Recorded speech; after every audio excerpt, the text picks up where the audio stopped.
And hello, everybody, and welcome to a new episode of Haunted Histories. Now, I've been really looking forward to this one. It was a mutual friend of ours called Paul Babel who mentioned I might want to get this guest on my show when I did his History Rage podcast, where I raged about all things workhouse and misconceptions to do with they call it the Victorian workhouse, although technically speaking it's not, but the workhouse. And he put me in touch with this person, and I suddenly realized I actually had one of his books on my bookshelf and hadn't put two and two together and realized it was this person. So, and this person is a professor. He was or is still a professor at Birmingham University. I'm sure he'll correct me if I'm wrong. And also, it's the first time I have ever got to interview someone who is an MBE. It's Professor Carl Chinn about the real Peaky Blinders. Hi, Carl. How are you? Yeah, thank you. I will correct you quickly there. Go on, yes. I haven't been based at the University of Birmingham for a good few years now. Okay. I was unexpectedly made redundant after 26 years loyal service for a unique and pioneering community historian role. And 2 years later, I took early retirement from my teaching role because I was disillusioned with academia. Right. But you're a professor and you are an MBE. I am an MBE, I am a professor. And what I'm proud about with my MBE, it wasn't put forward by politics or a small clique of people. It was one of those MBEs that John Major brought out, and that people could write in or send in petitions. And that's how I got mine. Wow. So that's what I'm proud of. I felt it wasn't just for me, it was for the people that I belong to. And anyone listening to your voice can tell which part of the UK you're from, or they should be able to tell. I'm very proud to be a Brummie, born and bred, but that doesn't make me a better Brummie than anybody that's come here recently. I know that they're being down south. One of the standing jokes I have with one of my very good friends, Jane Harris, she's on telly and stuff. She's actually, she's Black Country, and the easiest way to wind. She ain't a Brummie. She's not a Brummie. She'll tell you that. She does, but then she I'm from Essex, so she calls me the Cockney.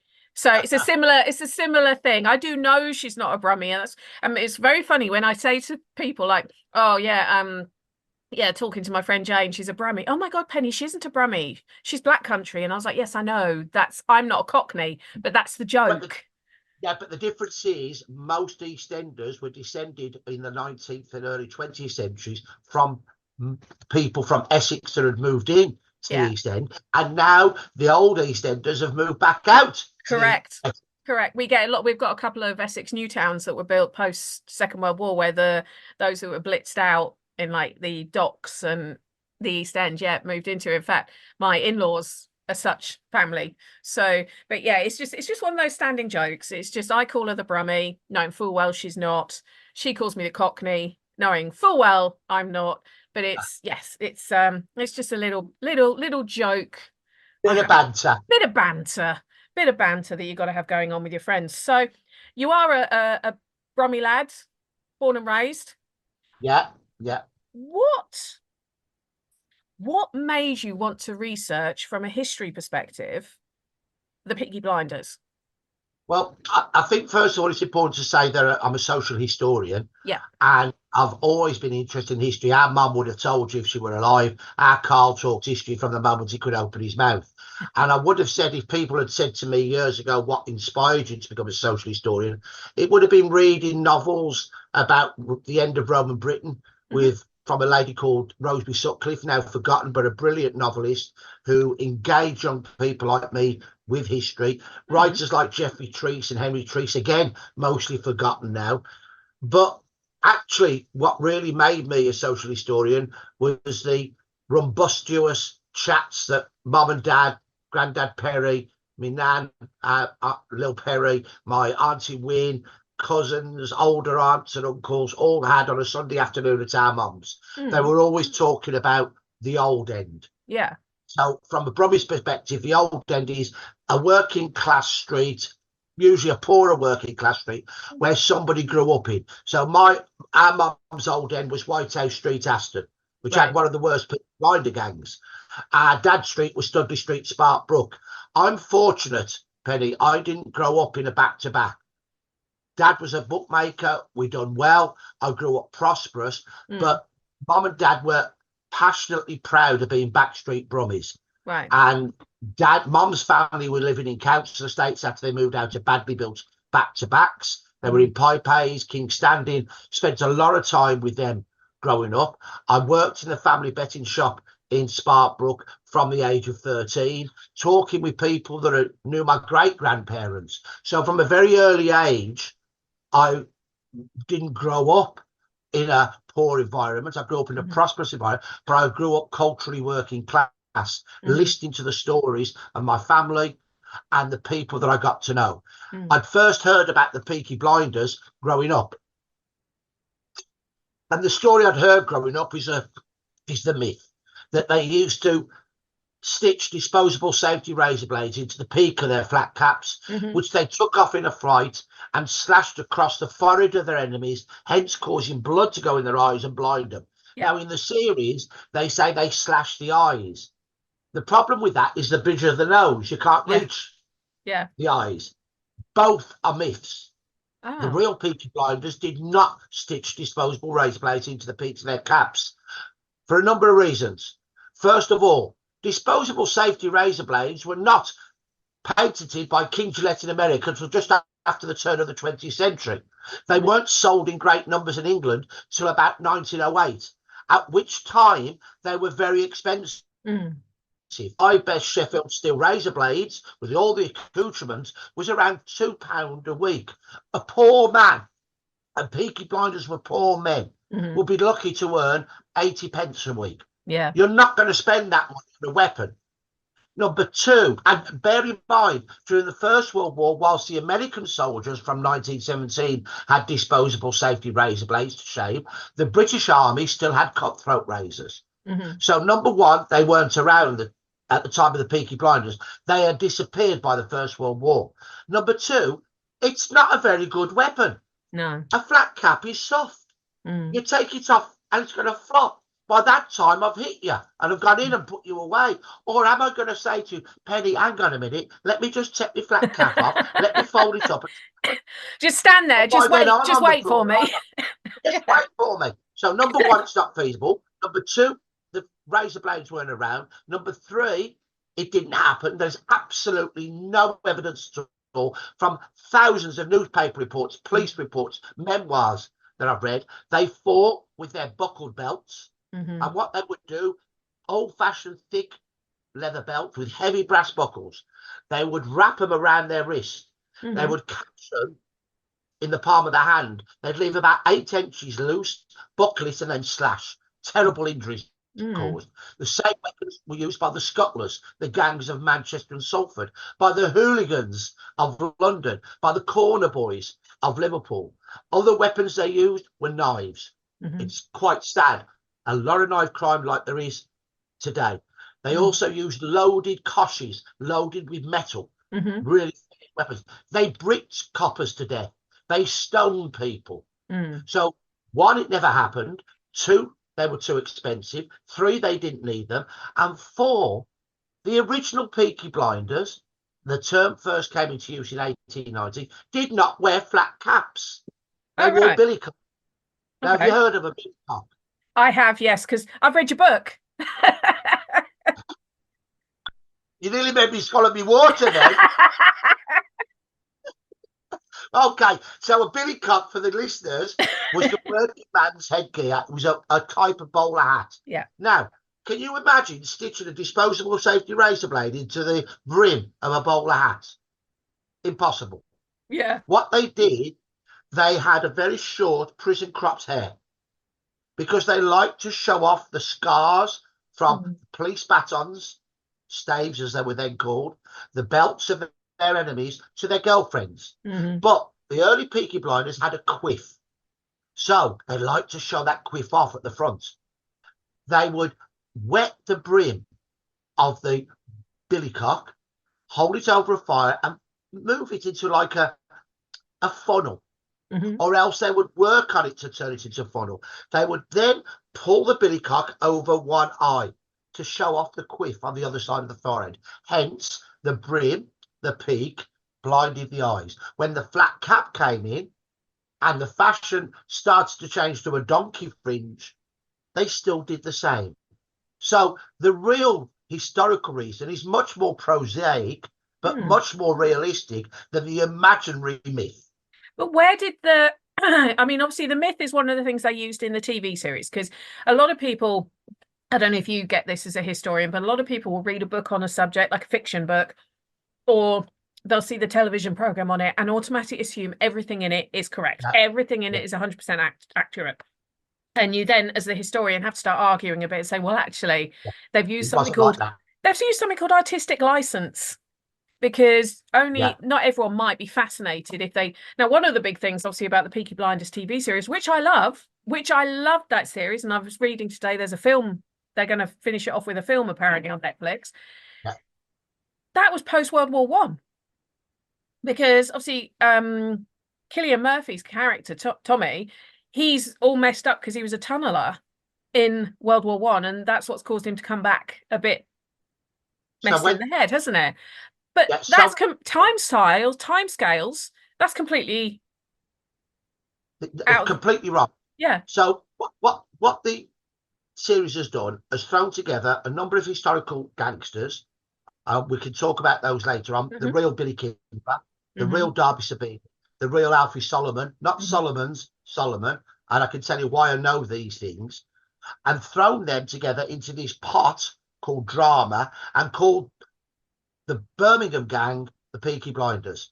Now, the real Peaky Blinders were numerous members of backstreet gangs. Originally, from the late 1860s, Birmingham's gangs emerged as slugging gangs. Peaky Blinders was a term that came in 1890, probably being used on the street before that to refer to a fashion, the peak of the cap. They were distinguished by a daff, a silkish type scarf brought round the neck and knotted at the front. Yeah. They had bell-bottom trousers, tight to the knee and up to 22 inches wide at the bottom. Sometimes they adorned the trousers with buttons because we made lots of buttons in Birmingham. So there was a distinctive fashion to the Peaky Blinders, some of that fashion had been there in the Sluggers, but it really takes off in 1890. And I've got just found a really early description of the Peaky Blinder fashion with the billy cock, the daff, and the bell-bottom trousers.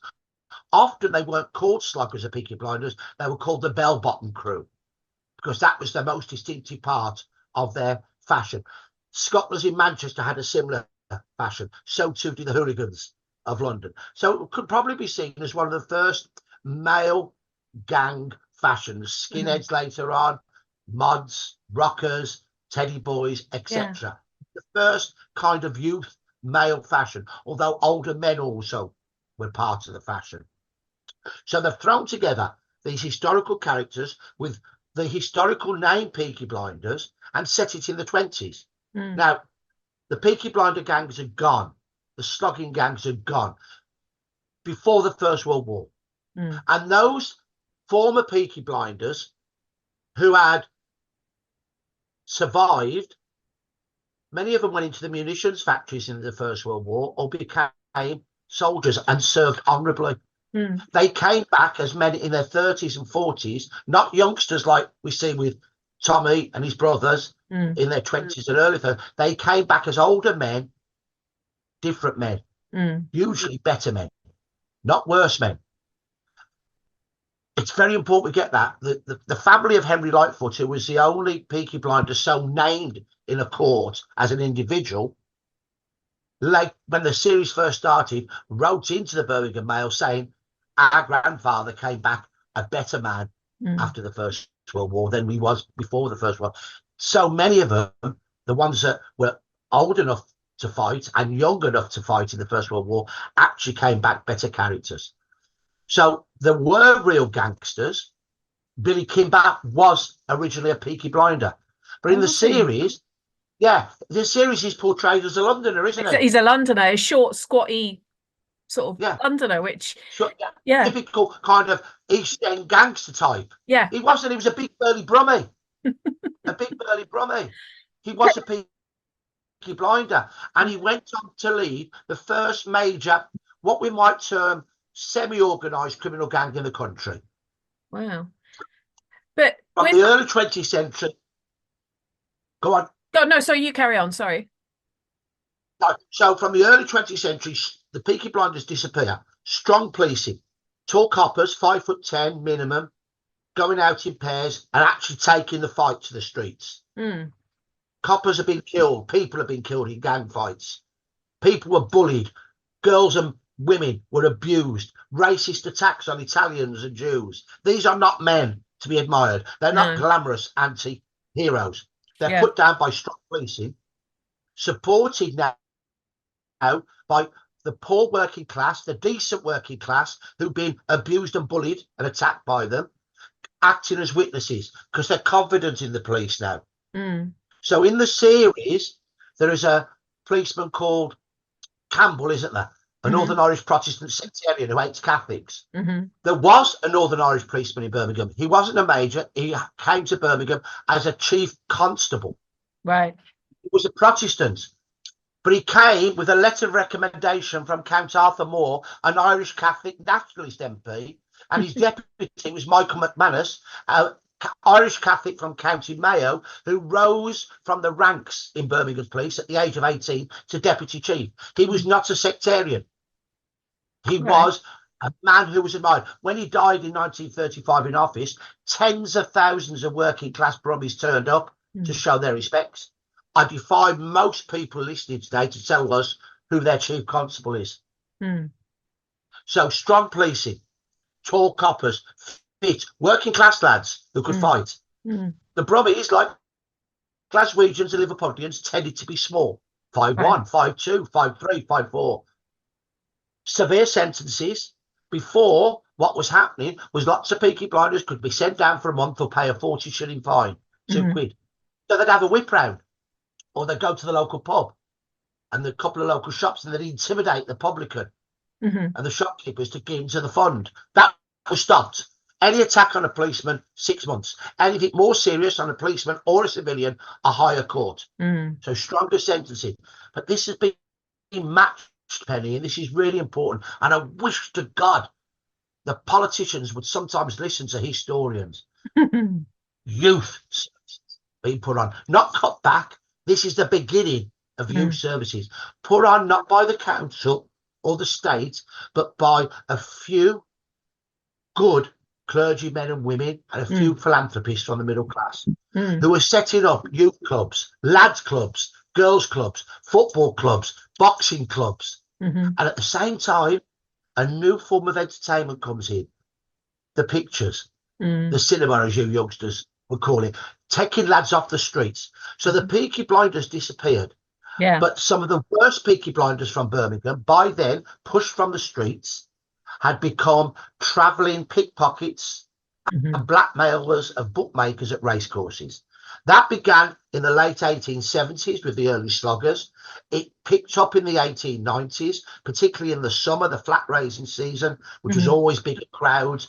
They would go around the Midlands and Northern racecourses, up to the borders with Geordieland, because Newcastle had got its own gang that ran the racecourse rackets, and they would intimidate bookmakers to give them protection money and pickpockets. There were too few policemen on duty, and they were too scared to take on the gangs, because a gang of 6 to 8 Brummie hard men would team up with 2 or 3 other gangs of Brummie hard men. So suddenly 3 or 4 coppers are outnumbered by 35 to 40 vicious thugs.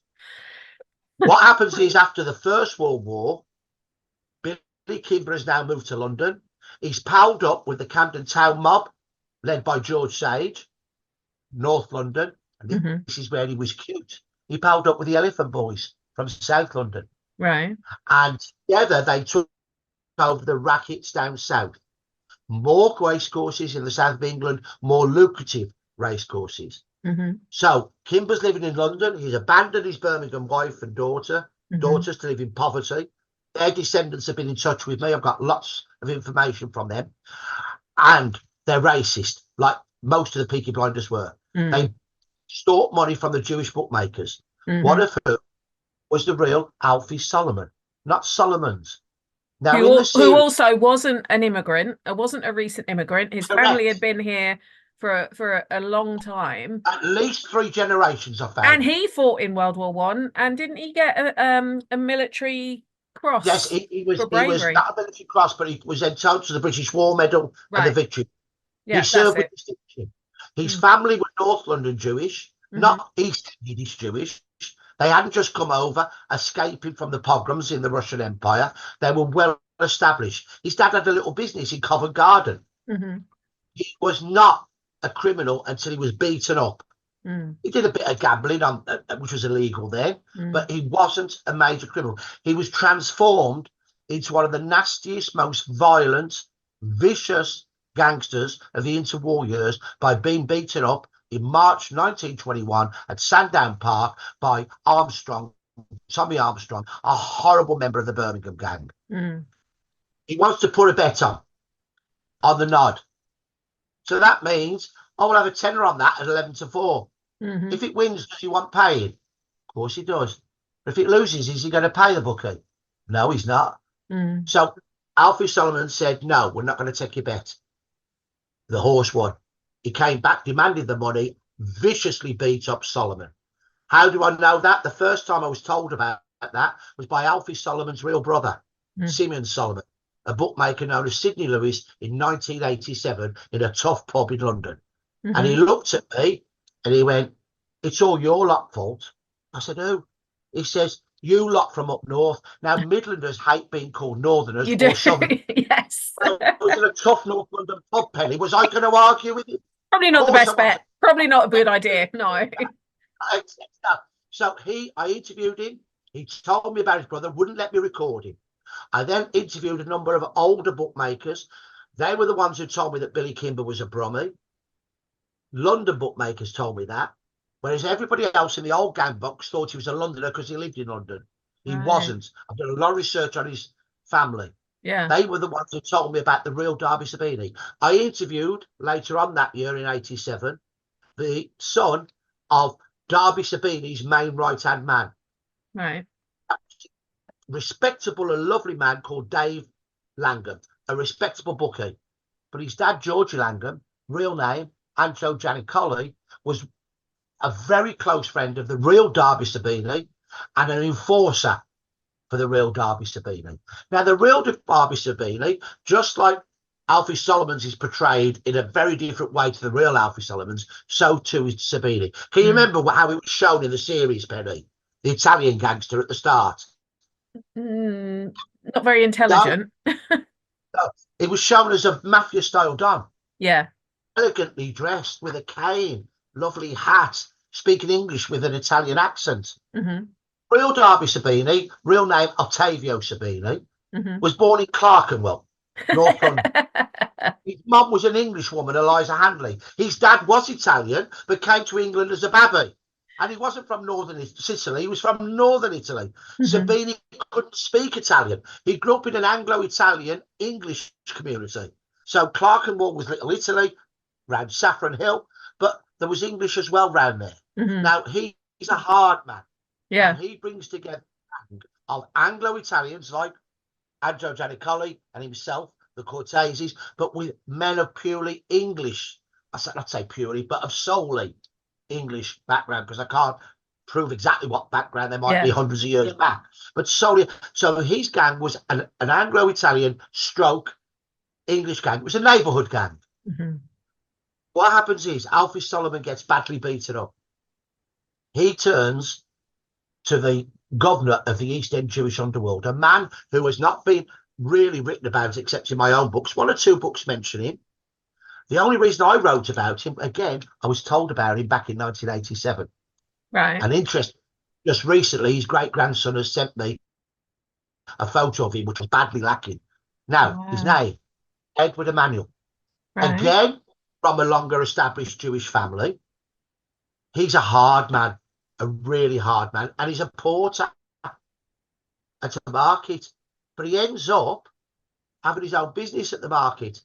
He gets in with a racecourse bookmaker who's running Spielers.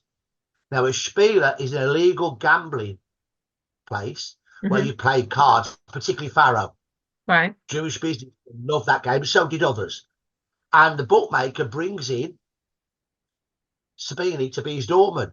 So Emmanuel gets to know about Sabini. Emmanuel can put together a gang of East End Jewish tearaways, but they are not big enough to take on the combination of what's now called the Brummie boys or the Birmingham gang, allied with the Camden Town gang and the Elephant boys. So Edward Emmanuel sees an opportunity here to take over the rackets, but he's also going legit. He wants to set up a business to print everything that racecourse bookmakers need.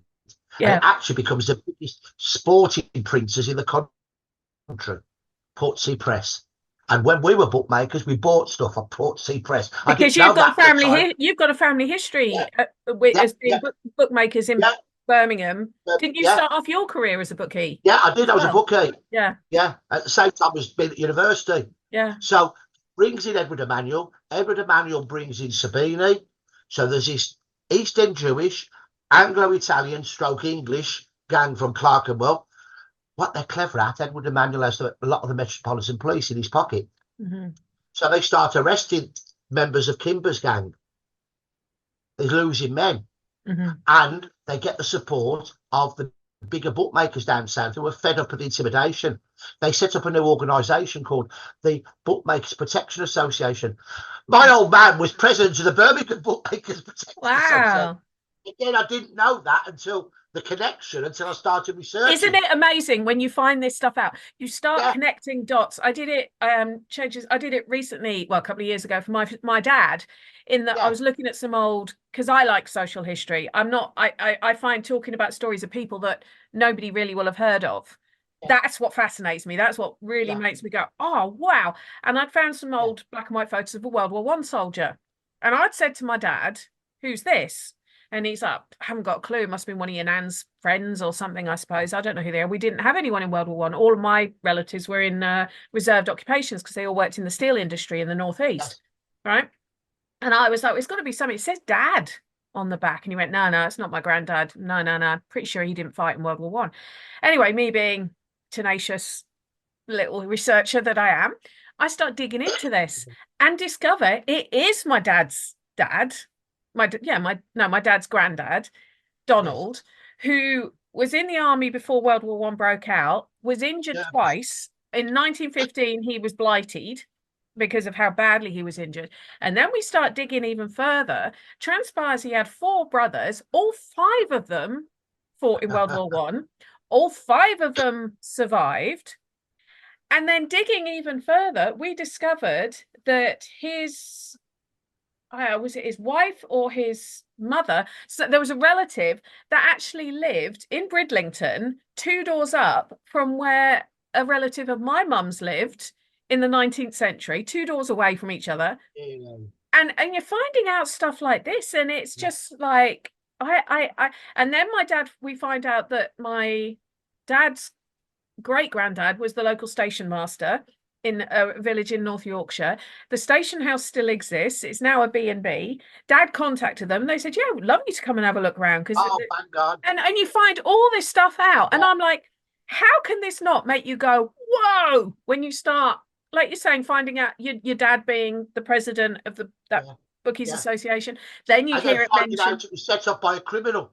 Wow. A gangster. Yeah. Yeah, it was a wow moment. So I interviewed lots of people back in 87. My book was actually about illegal bookmaking. My family are not racecourse bookmakers. We were street bookies and then betting shop bookies. So we never went racing, Penny. That's why I asked Dad to put me in touch with old racecourse bookies, because I wanted to understand that. So I first wrote about the gang war between the Sabinis, stroke Emmanuel, and the Billy Kimber, the Birmingham gang, the Camden Town mob, and the Elephant Boys in 1992. About 3 or 4 pages, and I've always had that material. I wanted to write more about it. So when these characters were being mooted before the series came out, I write for the Birmingham Mail, the local newspaper, and I was asked, I said, do you know anything about there's this new series coming out called Peaky Blinders, and it's got somebody called Billy Kimber? I went, yes, I do. So I started writing a few months before the series. about the real Peaky Blinders, the real Billy Kimber, the real Derby Sabini, and then later on, obviously, the real Alfie Solomon. So I'd first written about the gangs. I'd learned about them in 87, wrote about them in 1992. I first wrote about the real Peaky Blinders in my doctoral thesis, came out in 86, and that was the year before I started researching the other book.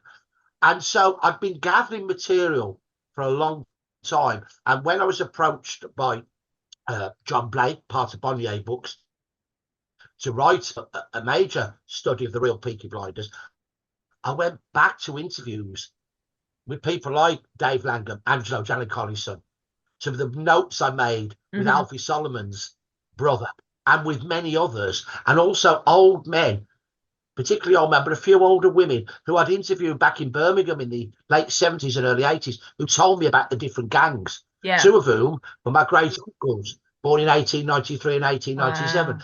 So that I went back to that spoken and written word. Obviously, since then, there's been a huge amount of research in the National Archives, local newspapers, court records. The West Midlands Police Museum has been really supportive, and what I've got photographs of Peaky Blinders showing the fashion and bring it together with a few rare accounts from the period, which are written accounts about the gangs, very little brief references often. So my research has been going on since the early 80s with my doctoral thesis right up to today, and it's long-standing, it's very deep. Yeah, well, was it 35 books? 34, 35 books so far? Yeah, 35 books, yeah. I've written four to do with the real Peaky Blinders, but then the first one I did with John Blake was really looking at the origins, the development of the real Peaky Blinders, and then the move of Billy Kimber into the Birmingham gang, and a little bit about Sabini and them.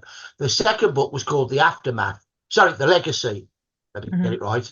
No, The Aftermath. And that was the one where I went into real detail, looking a lot more at Derby Sabini, Edward Emanuel, Billy Kimber, but also their successor gangs that came along. Because the Birmingham gang, Brummie Boys, was the first really semi-organised mob in the country. Once Kimber's defeated, and they're defeated in 1921 because of the support of the bookmakers down south and the police against the Birmingham gang. Made a few bad mistakes, but they disappear. Kimber then eventually becomes a respectable racecourse bookmaker living in Torquay. He's the only one of the former Peaky Blinders and Birmingham gang that makes money. The rest end up back in Birmingham. There's no opportunities, Penny, for blackmailing. There's no nightclubs like in Soho. There's one race course on the edge of the city, Bromford Bridge, which is well policed, and they've got no way of making money. So they turn back to Peaky Blinders. They become abusive, violent men, intimidating publicans and shopkeepers, petty criminals, and they disappear by the late 30s. By contrast, the Sabini gang, with its eminence Grease, Edward Emanuel, becomes the prototype for of all later London organised crime gangs. So they are pushed from the racecourse, away from the racecourse eventually in the mid-20s, but they regroup in London. They take over. Obviously, they've always had Clerkenwell. They have places like Islington nearby, and they are in charge of the intimidation of shopkeepers and publicans, street traders there. The Hoxton mob, which had been their enemies, do the same in Hoxton. The Jewish mobs do the same in Whitechapel. But where the Sabini gang is even more clever, they then move into Soho, which had emerged from the end of the First World War as a nightclub and Spieler centre. They don't get protection from the big established nightclubs, but it's from the smaller ones, the illegal ones, and all the Spielers. And they become the prototype for the gangs that follow. In particular, you've got Billy Hill, not the bookmaker, but Billy Hill. You've got the Crays that then become the big names. The Derby Sabini and his gang are the prototype. Now, Sabini, interestingly, moves away from his gang, but he has successors take over the gang. He Right. moves down to Hove. All the older gang books would tell you he controlled London's crime from Hove. How are you going to do that with no mobile phones? Be a bit It's impossible. tricky. He moved to Hove. His wife wanted to become respectable. His Right. son went to the local grammar school, and sadly, his only son was killed fighting for Britain in the Second World War. His daughters all had elocution Mm, lessons. Wife wanted to avoid the contact with the gangs. She mm. made the move to the south. He still continued. You've heard of point to points, which are race courses that are not under the Jockey Club or the Yes. National Hunt. Yeah. Well, he would take over the point to points down south. Bookmaker wants to stand there. Yeah, that cost you a fiver. The Mm, bookies were happy because he kept the other gangs away. mm. And certain dog tracks as well. But Sabini, in effect, became a semi-gangster and Right. not really involved with London. But others took over his gang and they became the prototypes. The big person who has been left out of the picture a lot is Edward Emanuel. And I look at him and Sabini and the Fall of the Birmingham Gang in the two later books, The Aftermath and The Legacy. So do you look at those also in the new book that you were telling me about that's coming No, out the in a few new book I'm months? working on, I'm only going to touch on Edward Emanuel, Sabini, and Kimber quickly Right. because I want to show that these were the only men that really made the big money.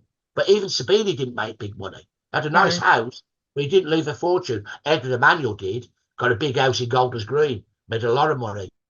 Kimber did very well. What I'm doing with the new book, I've gone back to the real Peaky Blinders and Sluggers. I've gone into real detail looking at what they called constable attacking lone policemen. Hmm. Several of them were killed. Hmm. Others were so badly injured they had to leave the force. Yeah. I've looking at the way that the local Liberal and Conservative parties, but particularly the Liberals, use gangs to disrupt the meetings of their opponents. Really? This was a time, Penny, when Birmingham was seen as the best governed city in the world. Joseph Chamberlain is lauded as the man that changed Birmingham for the better. He didn't care about the poor who were being abused by the gangsters. He Yeah. had no interest in them because they didn't vote. They Uh-huh. hadn't got the vote. They were economically insignificant because they were mostly unskilled men, street traders, unskilled workers. The women didn't matter because they were women. They hadn't got the vote. So I'm really angry about that, right? You can probably tell I'm really angry about that now doing the research. Birmingham was supposed to be the best governed city in the world, but it had one of the worst rates of violence in the country, the city of the Peaky Blinders. And nothing was done by Chamberlain to stop that or show sympathy for those that were suffering. So I'm looking at the attacks on the police, the riots, the political riots.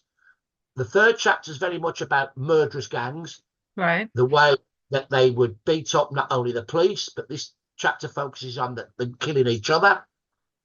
And then the fourth chapter is about the way they bullied the good, decent, respectable poor amongst whom they live, preying upon them, how they abused their wives and girlfriends, how they instituted racist attacks on Jewish people Yeah. and Italian. And when I'm looking at the bullying ones, that brings in my great grandfather, Edward Derrick, who was a real Peaky Blinder. Yeah. He was violent. He attacked the police, which they all did. He, on another occasion, he cleaved a man's head with a meat cleaver. The Hmm. man lived, but he got 3 years. That's all he got. But he would brutally attack and abuse my great grandmother I Ada. remember There's a reading lot that. more with there. I remember you putting that in the book. I mean, that was going to be one of the things I was going to ask you. One of the lines, I'm going to read a bit from your book, one of your books. It's the Peaky Blinders, the real story, the true history of Birmingham's most notorious gangs. It's the one that I had on my bookshelf. That I was like, Yeah. I know, I've got his book by him when Paul Barrel mentioned your name. And it says here, it's towards the end, it's in the afterword. In reality, there was nothing romantic or glamorous about the racecourse gangsters of 1920s England who have been brought to force in the series Peaky Blinders. I mean, then you mentioned about who Billy Kimber really was, who Darby Sabini really was.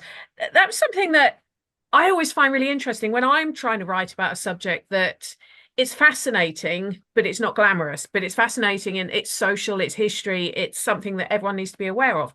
Now, how do you, because I can tell from talking to you, you do have sympathy with those who were attacked. You do have sympathy with the police who were trying to regulate this and on a regular basis were, and this isn't an exaggeration, putting their lives on the line to try and quell these gangs.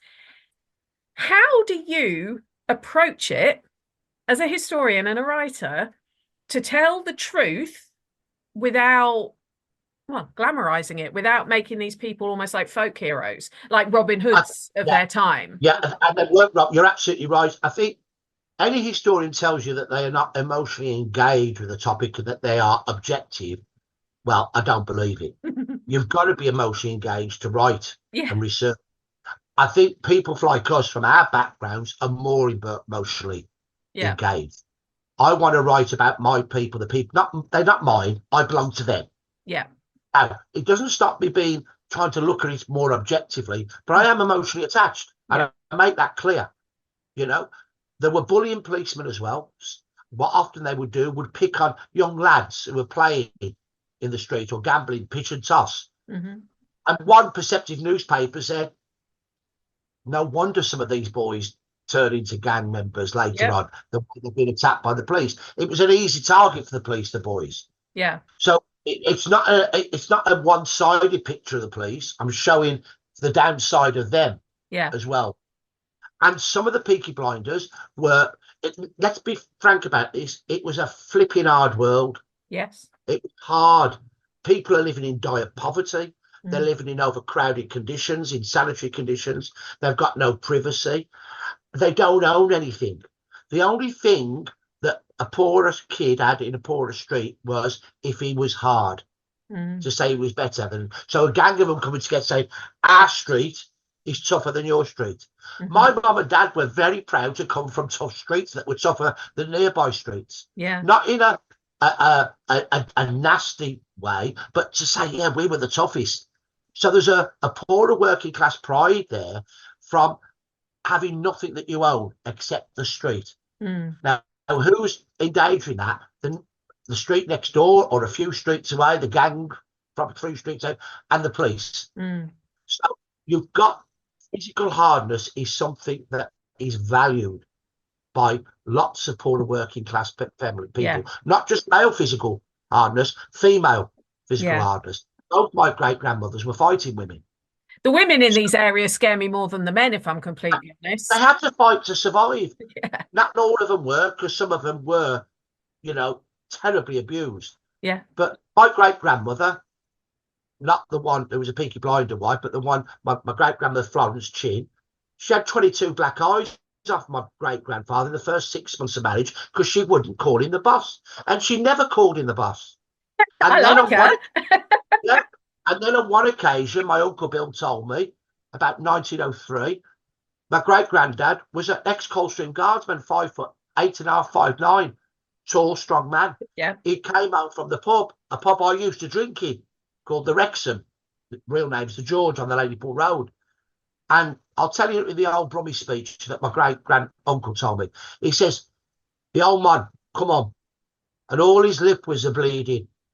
And mother says to him, who's done that? And he said, Len and his mates in the Wrexham. So mother looked at me and beckoned. He didn't say beckon, he just used his fingers. Yeah. And he says, we went up to the door of the Wrexham. And I opened the door and I looked inside. And there he was with his brother and his mates who'd hit the old man. And I fetched him out. Again, she beckoned. He said, as soon as he come to the door, the old lady hit him, bang. And he went down. He didn't get up to have another one. And then I went again. So his brother to come out, and he wouldn't come out to take her on. And he said, what happened to his brother? The Peaky Blinders preyed upon people. The only ones that couldn't get preyed upon were the ones that had the strength to stand up for themselves. So hardness is valued. It does lead to what we would, I suppose, now say is toxic masculinity. A lot of men fight and attack and enjoy it. And enjoy beating people up. Some of the Peaky Blinders, quite a lot of the youngsters that I found, 17, 18, 19, 20, after one conviction, I can't find them again. They've obviously moved on. Some of them I can prove that they've moved on because they've got married. And the wife's obviously not standing for it, quite rightly. Others continue to be horrible, nasty men like my great-grandfather. Mm. Many others. Billy Kimber was a hard man, a fighting man, but he was a deserter in the First World War. He Right. deserted. He went to Dublin. Why did he go to Dublin? Because racing almost stopped in England, but it carried on in Ireland. Right. Whereas Henry Lightfoot lost an eye on the second day of the bloody Battle of the Somme. Uh-huh. Others, like George Hickley, Frederick Fowles, were men who'd been violent Peaky Blinders, but were injured or served their country loyally in the It does First World War. it does make you Came back. think psychologically, how many of them were Peaky Blinders because they were bored and they needed something to kind of focus on, because they fight and they put their lives on the line, and because they've got something to actually fight for, to use that testosterone for, to focus on. How many of them were Peaky Blinders because they were bored, because they needed, if you'd put them in a boxing club, that possibly would have averted that need. Starts to make that. I think it's a really good point and an interesting point. I haven't quite looked at that in the sense that you said boredom. What I would say, they found it exciting. Yeah.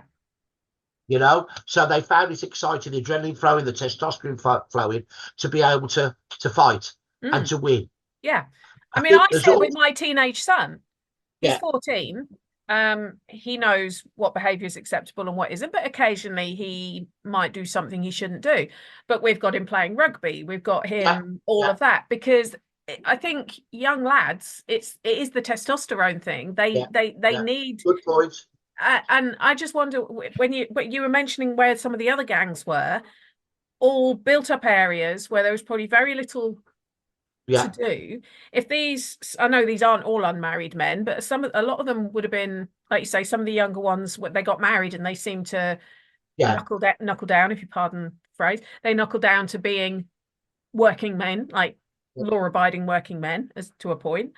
Yes. It just makes me wonder how many of them actually going away to war, as horrific as World War One was the thing that actually managed to channel that overactive testosterone. Yeah, I think it's partly that, but it's by then they were older men. Yeah. I think the thing that would work with what you're saying is it was the football clubs, the boxing clubs.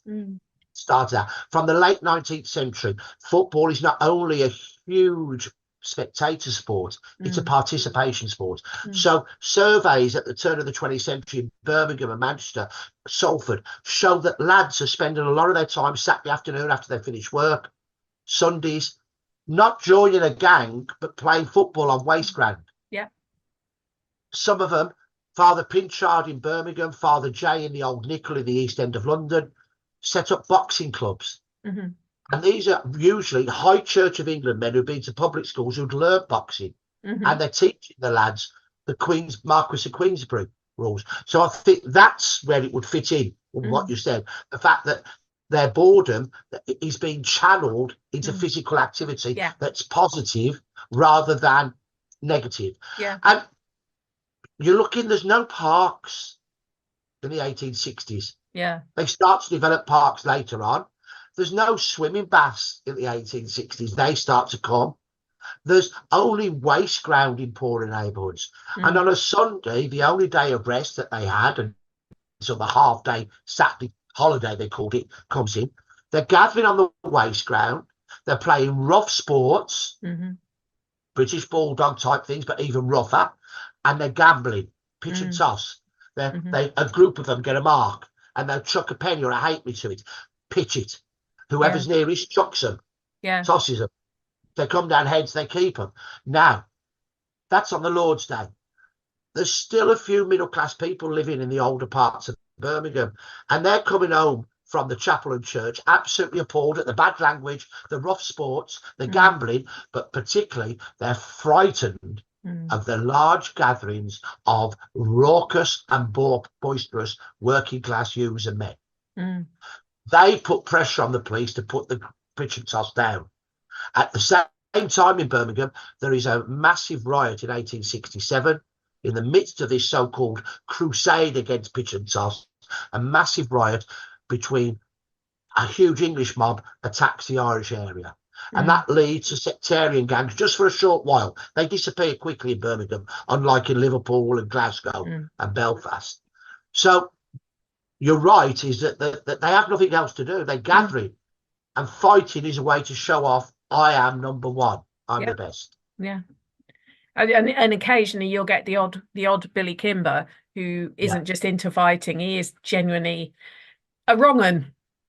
Yeah, he is. And there's quite a lot of those wrong uns, Penny. There's a lot of them. Really nasty men who become habitual criminals. Some of them go on to become murderers, but not all of them. Not all of them who took part in the slogging gangs, the peak, and who then became the Peaky Blinders. I think there is a difference between those that have one conviction or two convictions of a bit death. I'll give you an example.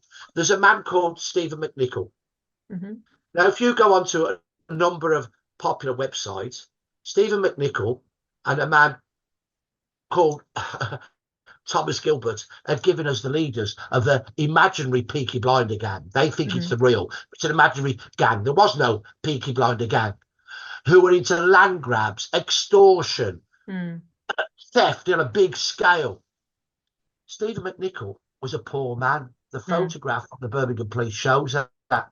He went on to fight honourably. He got done for theft and once for violence, but he fought honourably in the First World War. He lost his arm just before the end of the First World War and died of his injuries in 1920. This poor lad and his family have contacted me. They're going to be in the new book. Are really angry that websites are saying that this was a major gang leader.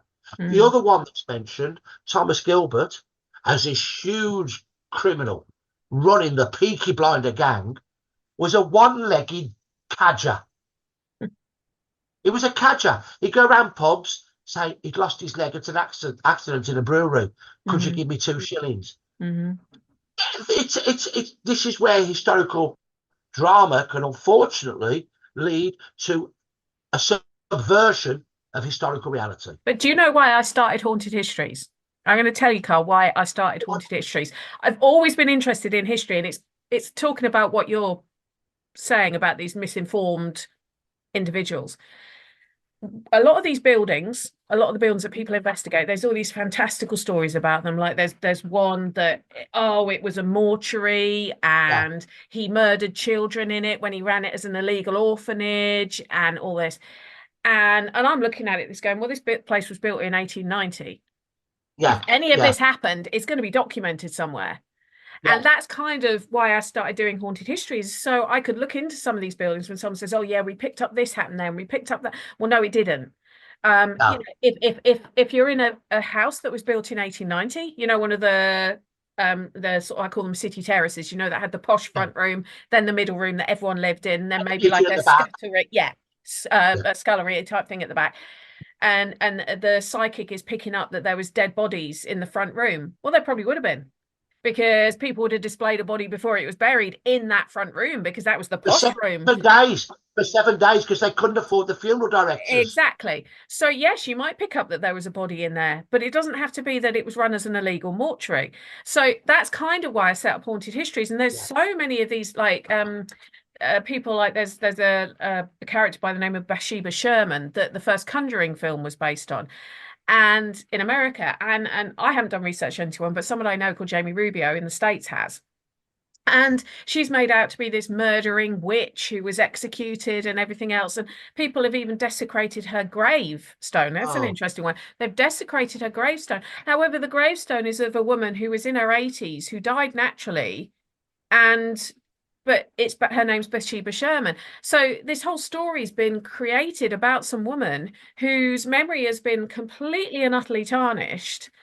Yet she was actually a decent person who didn't go murdering small children. So in a similar way to what you're talking about, it's setting the story straight. Now, one of the stories that I found while I was researching for this, and I found this one fascinating, and I'd love it if you know about this guy.